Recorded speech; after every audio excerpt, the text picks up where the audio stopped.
Why did they add Mecha Frieza and King Cold and Dragon Ball Z if they only got 10 minutes of screen time just to get wiped out by Trunks? What was the purpose? The context of the story up to the point was the baddest man in the universe. He was the head of a sprawling planet-conquering empire of powerful and ruthless soldiers at his back. Vegeta, the previous villain, who Goku and his friends barely drove off, was merely one of his underlings and not a particularly high-ranking one at that. King Kai, the Lord of Worlds, is terrified of him. He can destroy planets by pointing at them. He spent most of the last third of the story arc willing on the good guys while holding back the vast majority of his strength, and by the arc ends, the two main characters are dead by his hand. So yeah, terrifying dude, huh? Then we find out he has returned from the dead stronger than he ever was. The main cast is terrified, and this development understandably so given that none of them are in the same ballpark as Frieza, strength-wise. And Goku, the only one who defeated him in the first place, is still missing. They were sunk and they knew it, but before they can even confront Frieza,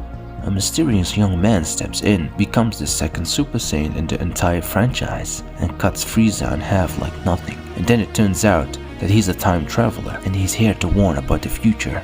One that even he, with all of his Frieza killing power, couldn't do anything about it. If your reaction to those developments was anything like what? That's terrifying. How the hell are they gonna get out of this one? Then the story did exactly what it set out to do. Grab your attention and establish what a terrifying threat these new enemies pose. On the other hand, King Cold is kinda pointless, isn't he? He doesn't do anything.